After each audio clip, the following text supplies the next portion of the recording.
Yo, so this is the Barbarian build I came up with in the beta, Diablo 4. This is mainly around Berserks, and our opener is, besides the shouts, it is Steel Grasp, Chain to apply vulnerability, Ground Stone for CC, I'll show you later on why is that, and just double swing. You stack up the multipliers we have on our gear first, and just one tap everything.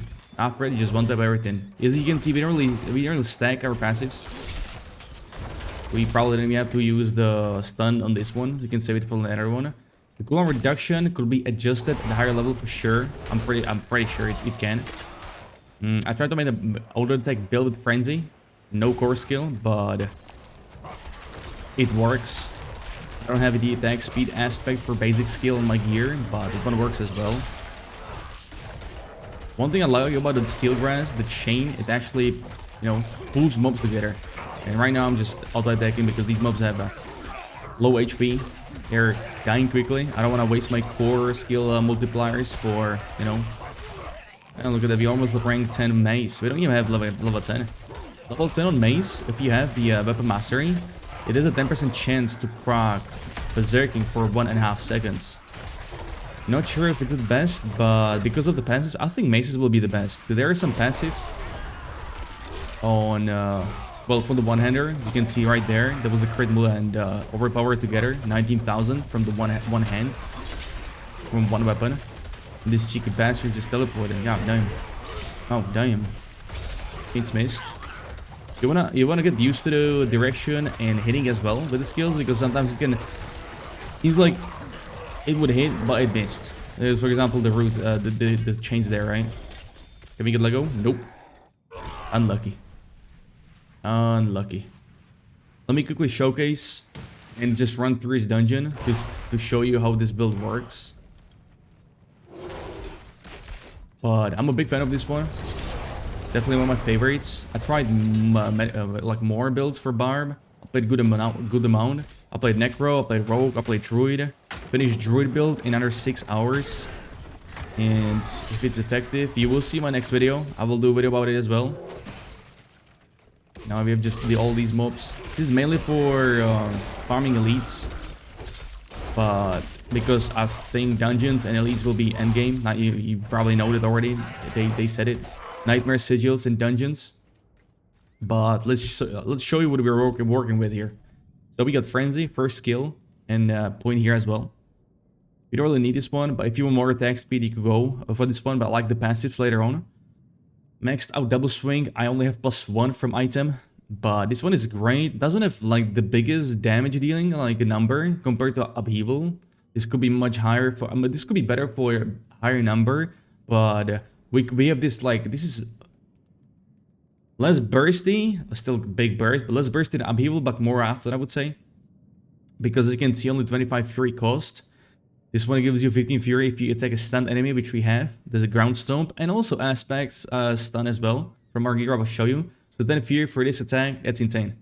Then quickly stack up with Frenzy a little bit, and you almost have non-stop uptime on this core skill. As you can see, I didn't roll at the highest, 240%, only 180%, but this is the best core skill I've found on any class that I played. For Barb, this is just crazy. Any multiplier high as this is insane, right? So back to the build. Double swing also makes your Berserk almost 24/7, so that's why I love this build. This Berserk build is 24/7, this attack. As you can see, Berserk gives you more damage by 25% and more movement speed by 15%. When it comes to defensive skills, we have Rallying Cry, which is more fury and unstoppable resource as well. Movement speed, this is like stable, right? Or like a default skill. And then you can have either Ground Stomp for what I just mentioned, for some fury here as well. Or you can have a Barrier, Iron Skin, which pairs well with this skill right here. Deal damage while have very active, which we also have on our headpiece. So if you're on Iron Skin, I would put this Barrier on Amulet, which is 50% increased effect, or 200, which is 100, and double the effect, right? Or you could even go challenging Shout. If you're playing hardcore, you want to play super safe, you're struggling with survivability, melee when you're running into Butcher, which is no problem for this build at all. Too bad we didn't meet it on this run. But this is damage reduction 40%, which is absolutely cracked. I think this is one of the busted skills on Barb. You get max HP here and even more fury for each second. You can have damage reduction for each basic attack hit, right? From aspect 25%, so you can have 65% damage reduction. And as I will show you later, I'm pretty sure Barb on high level will have no cooldown for shouts at all.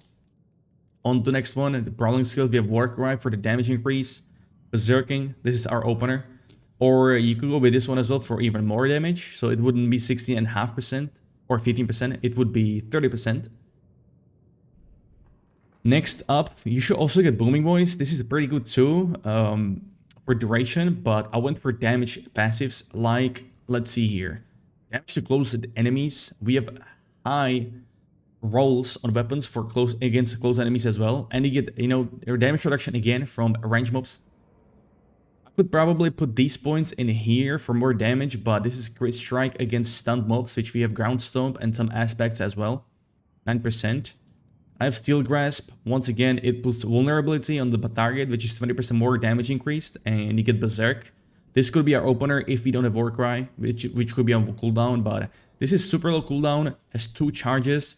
So before this goes on cooldown, we have a Warcry backup, you know, once again, more Berserk. I tried Death Blow in my last video. If some of you have seen it, I will put it right up top in the upper corner. This one gives you Berserk as well on hit, at least one enemy. Huge damage. This is scaling insanely well. If you put it on two-hander, you can roll your weapons. You can assign certain abilities to weapons.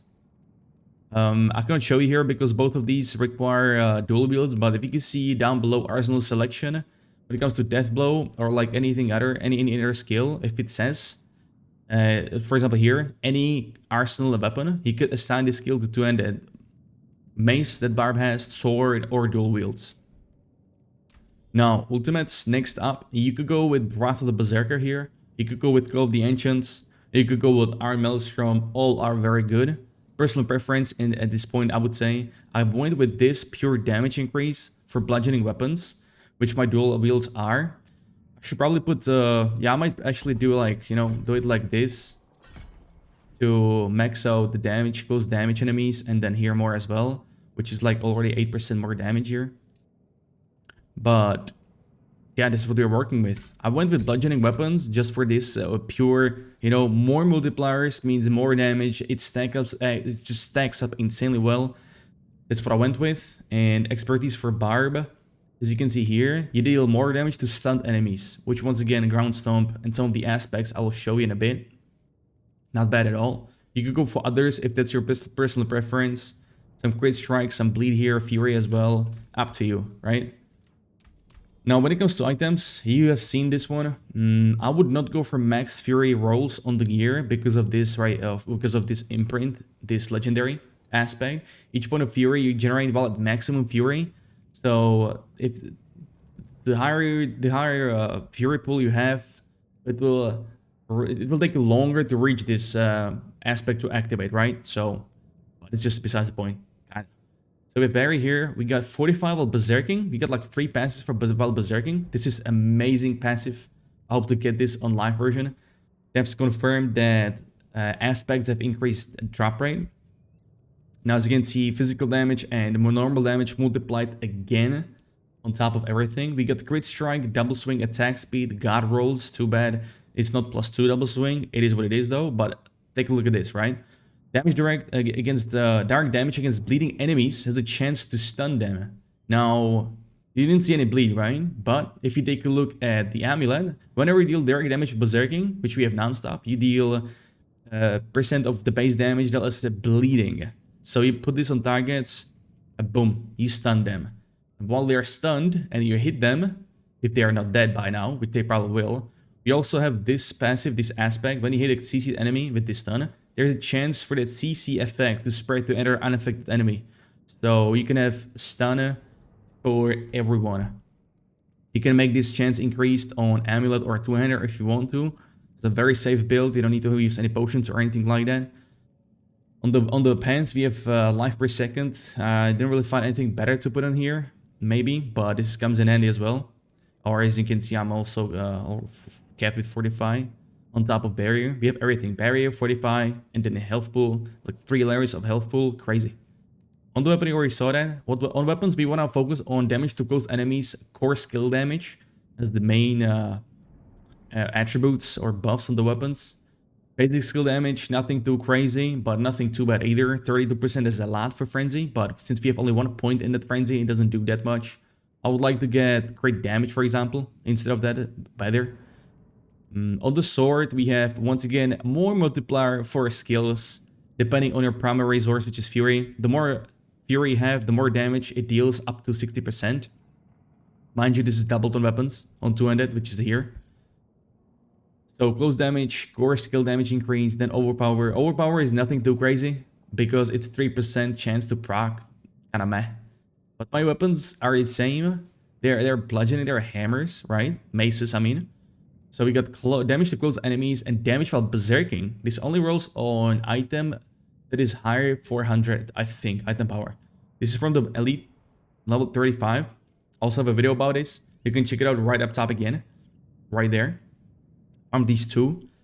So enter multiplier. You know, the basic skill increases the damage of your next core skill by up to 50%. So this passive with this aspect, basic skill, and here, right here as well, an insane increase, almost 300% right there. Then we got damage while barrier active, which we have from the headpiece, or again, you can run Iron Skin. On the sword, you have seen that. With gems, we're running blues everywhere except jewelry. Jewelry is resistances, so I would take a look at your gear. But diamonds are the safest as they increase all resistances. But for weapons, blue gems do great strike damage to CC enemies. We have a lot of CC with this stun aspects and ground stomp. On armor, your damage is you get damage reduction while fortified. So now on top of all this damage reduction we can get for Barb, we can get even more so from gems. It's just insane. Barb will be everything. Damage dealer, tank, debuffer, buffer with shouts, everything.